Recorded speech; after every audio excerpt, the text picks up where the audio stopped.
right, hang on 1 second.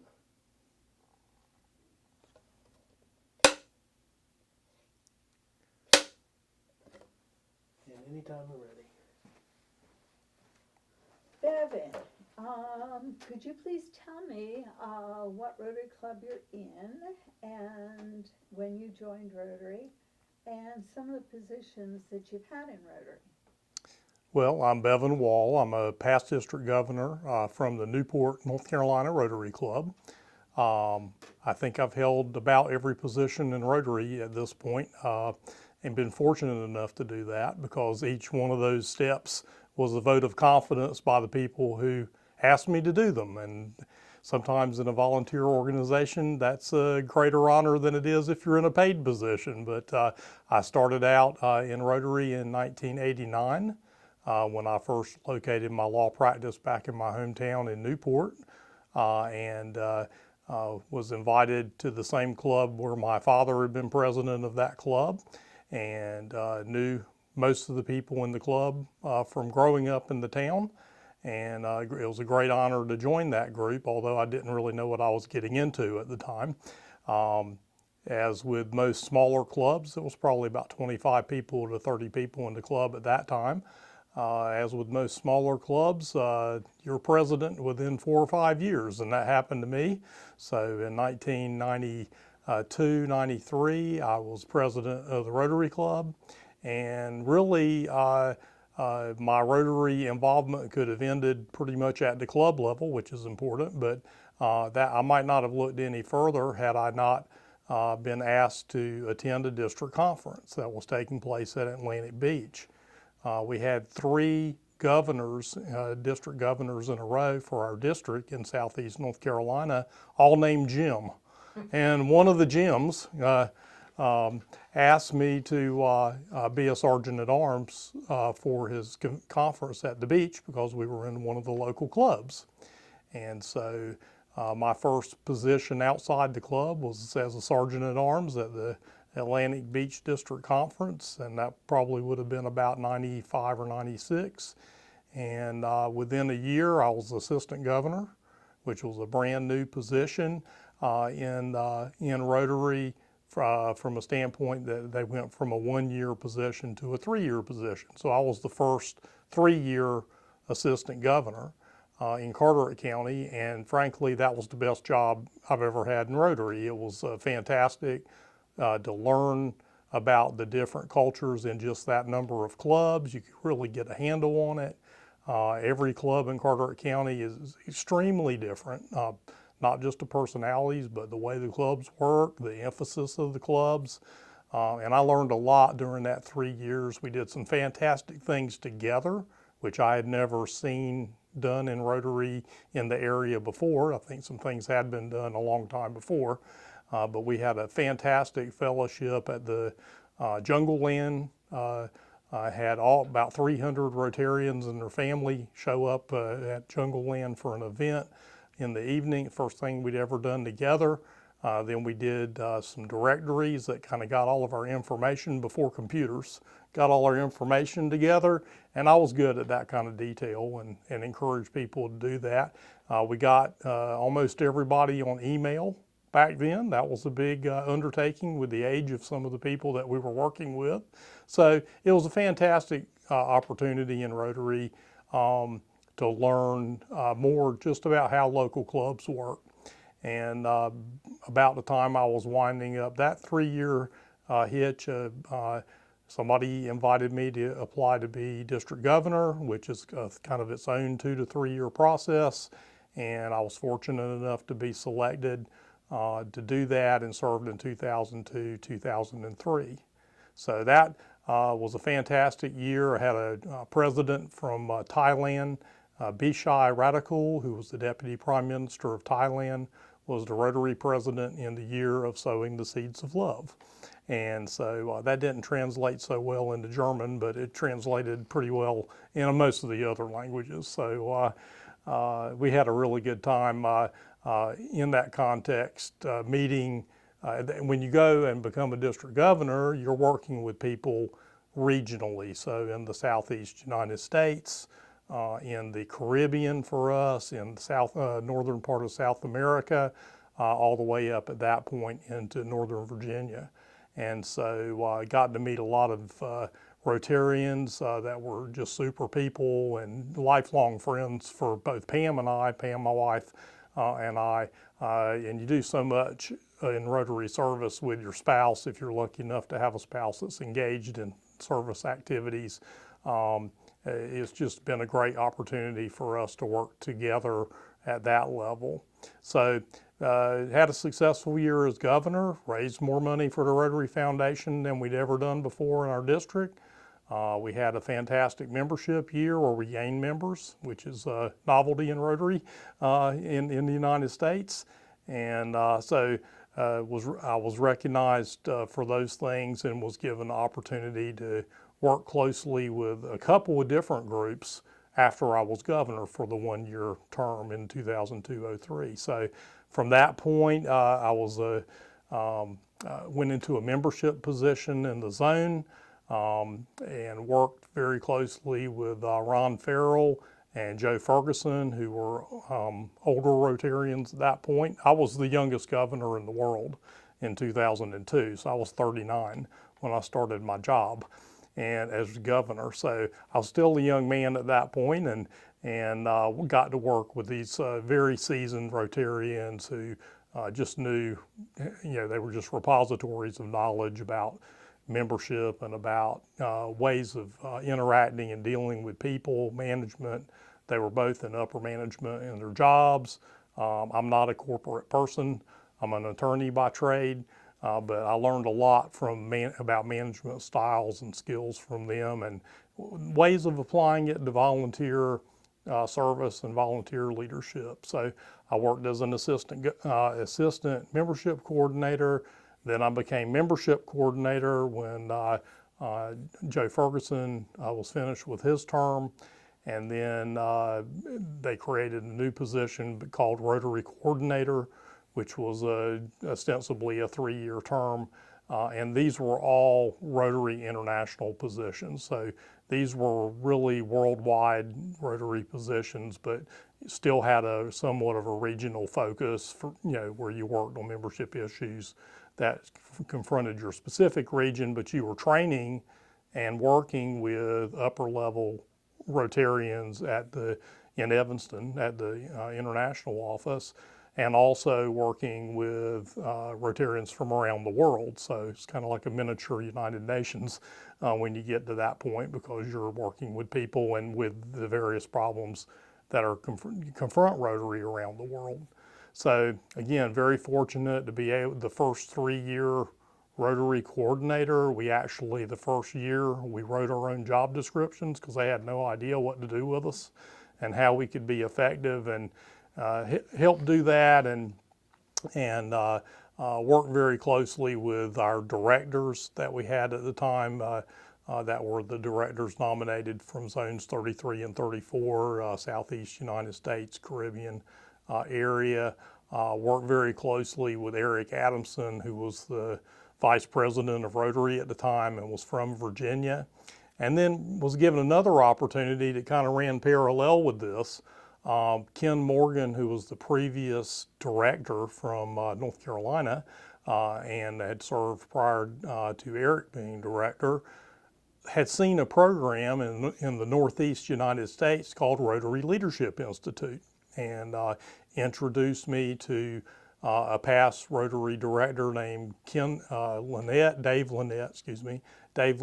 and he had come up with kind of a combination of leadership and Rotary information course that spanned a number of days, and they were refining it in the Northeast. And my challenge from our director was, we want to do this here, and we want to do it now, everywhere, all at one time, in all the districts. So I didn't know any better. I said, sure, let's do that. So he basically selected someone from each state that we were operating in at that point. So Virginia, South Carolina, North Carolina, Maryland, and West Virginia. And we got to work and put that program together in a year. And one of the things I discovered from putting the program together was that it was great ideas, but needed some polish.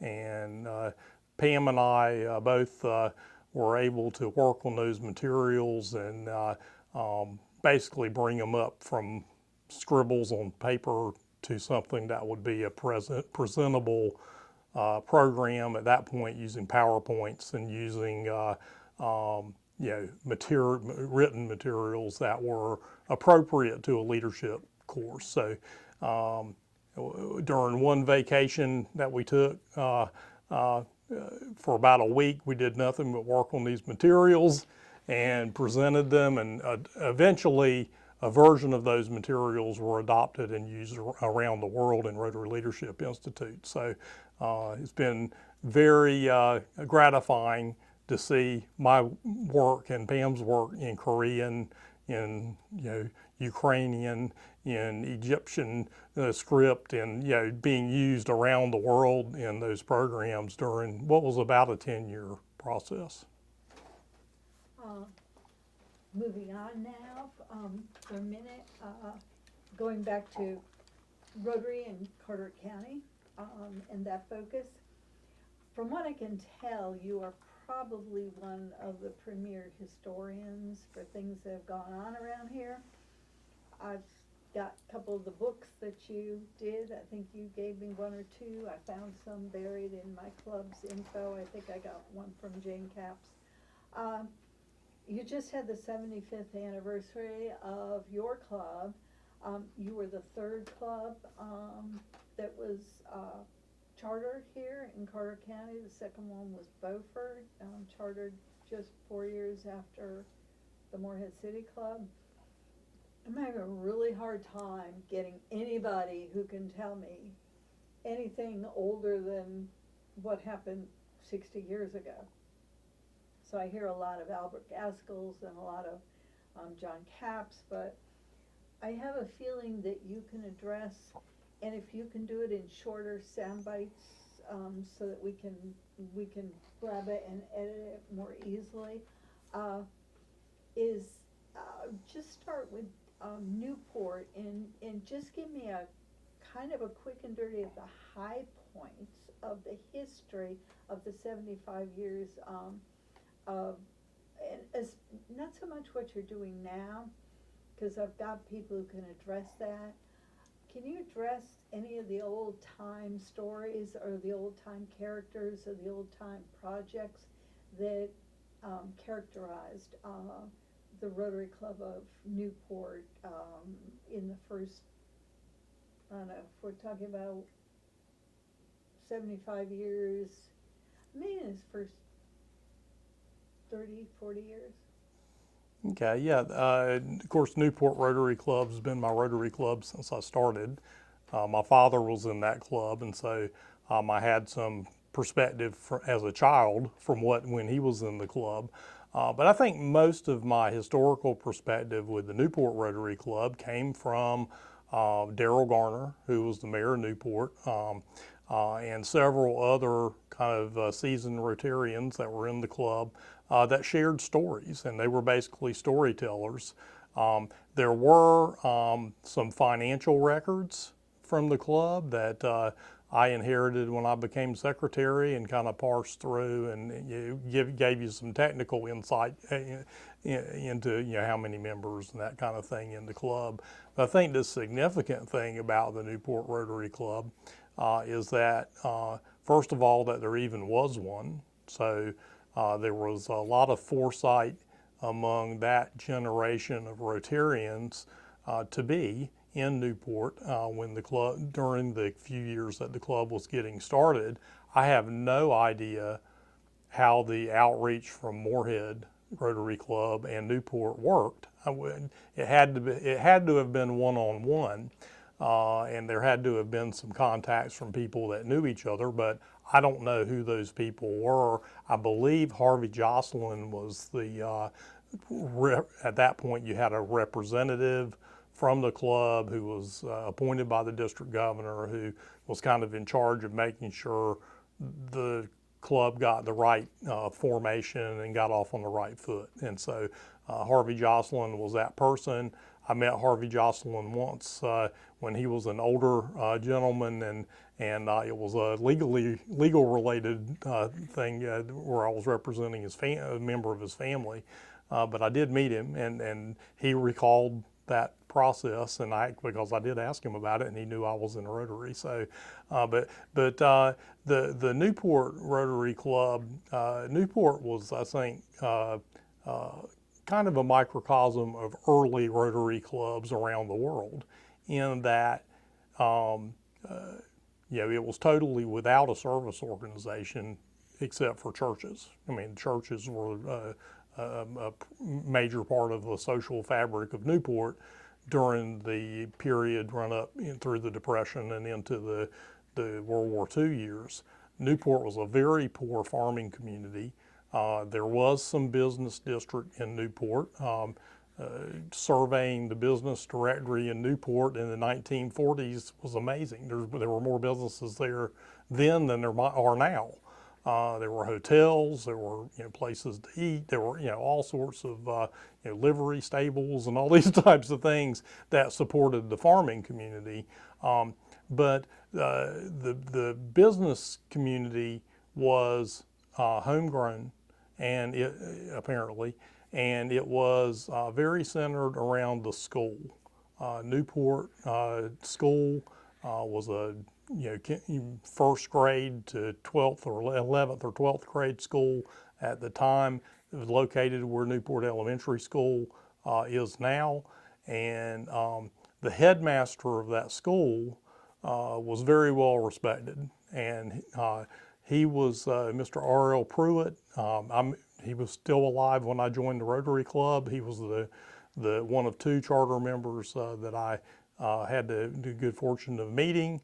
But he was a very well respected gentleman in Newport, and he was the key, because if he thought something was important and he shared it and he invited you to do something, well, you listened to that and you did it.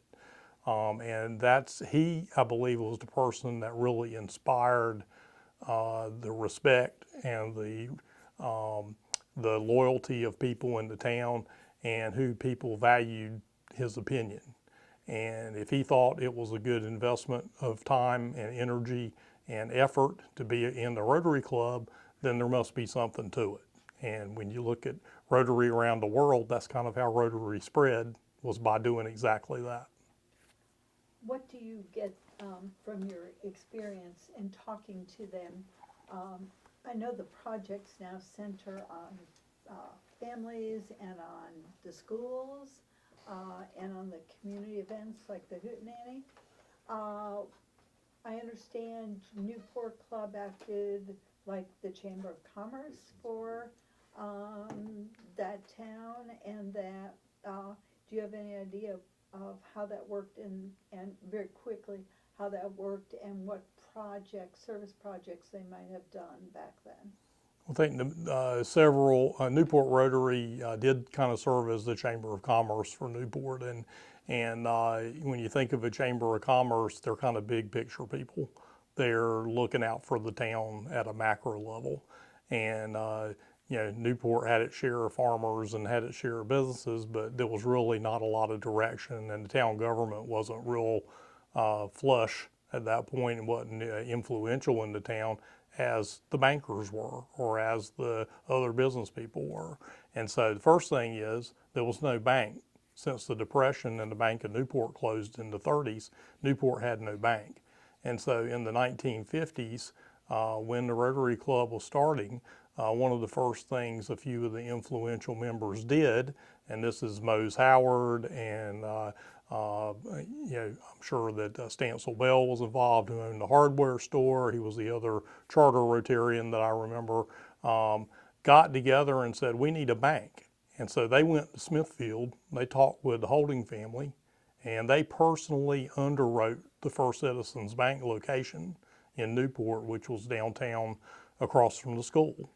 And so they provided the building, they provided a $1 lease per year to get the bank to move there, knowing that the town needed the bank to thrive. So that's the first big thing they did. I'm sure they were doing little things all along. The second big thing they did was that Newport is now known across the world, really, as the home of the Newport pig cooking.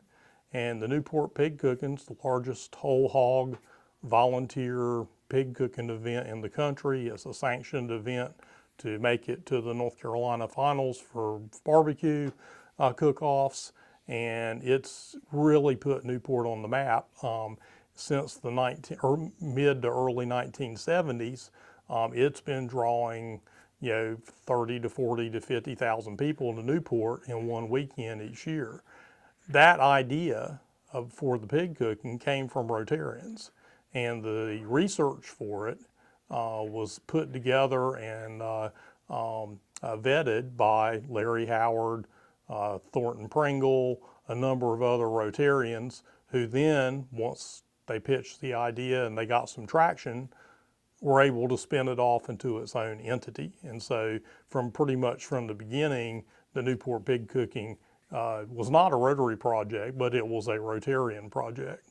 And Rotary has worked side by side with the pig cooking to staff it and help finance it for years. And then as a result of that, over $1 million has been contributed back into the nonprofit community in Newport, in and around Newport, including the first project, which was the Newport Developmental Center for Children with Handicaps, Doris Ogilvy's pet project that she had in the 70s, which needed money or it was going to close. And before the pig cooking was finished supporting it, and before Doris aged out of being able to run it, there were literally hundreds of kids with developmental disabilities from all over the southeast North Carolina area that would come to school at the Newport Developmental Center every day. So those are the two big early projects that I'm aware of from Newport Rotary. Excellent. Before I let you go, because I'm building on some of the other Newport Rotarians who have spoken, I'm having a hard time with the history also of the Morehead City Club. Do you have any knowledge of that? I mean, don't go into detail, yes or no, pretty much. Do you have any knowledge of like the 1925 and the Beaufort Club starting? Do you have, in your history, do you know that? I really, my insight into the Morehead City Rotary Club was that when I was a Eagle Scout candidate, I came to this location, I think it was the Methodist Church in Morehead location, to do my boards for the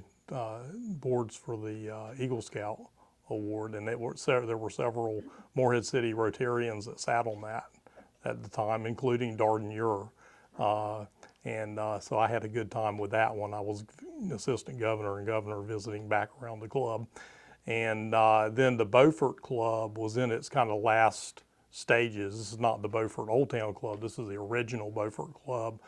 There were maybe 5 or 6 members still when I was an assistant governor. They were all in their 80s and 90s.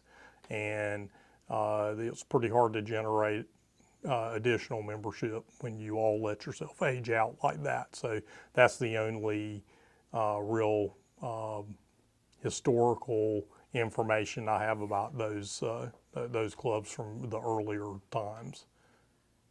That was one thing I wasn't clear on. At some point, obviously in 91, 92, from my records, there was a Beaufort Club and there was a Beaufort Old Town. So obviously one popped off of the other one, but then the one died? Is that Yes. what happened? Yeah, the Beaufort, the original Beaufort Club, again, they had members that were older. They just couldn't attract any new membership because they were too closed to having people come in. I mean, they were basically just meeting as a social club among, it was like a bridge club almost, except they weren't playing bridge. I mean, but they didn't really have any projects because they couldn't really do them. I mean, they were of an age where they just could not function and do most of the things that a Rotary Club should do. And they weren't attractive to other people to join as a member. So the one basically killed the other. No, I don't think so. No? I think that was already happening because of there was a comfort within that club of association with other people that they'd known for 20 or 30 years. And I just think they just let that ride to the inevitable conclusion of, as we die out, the club will die out. The Beaufort Old Town Club, completely different story. I mean, they had huge membership rejuvenations annually. They had a lot of emphasis on new members. The people in Beaufort that were in positions of authority, mayors and commissioners and clerks, and people that were in the legal and the medical community, that's where they would join because that's where the people were, and that's the club that was doing things. So I don't think one killed the other. I think one succumbed to something that is a hazard of clubs, which is aging and not replacing yourself. He did some work, I don't know, that we had a district historian. All of the information. Well, we'll work on that. What I'd like to do is close you down and go quickly, because I have, we're working on we gave you 45 minutes, thank you for Right. coming early, but Sure. if we can get to Pam Yeah. very quickly. Hang on one Pam, what I second. want from you is, we'll be talking about the project of the theater, and that being the service project for the 100-year anniversary.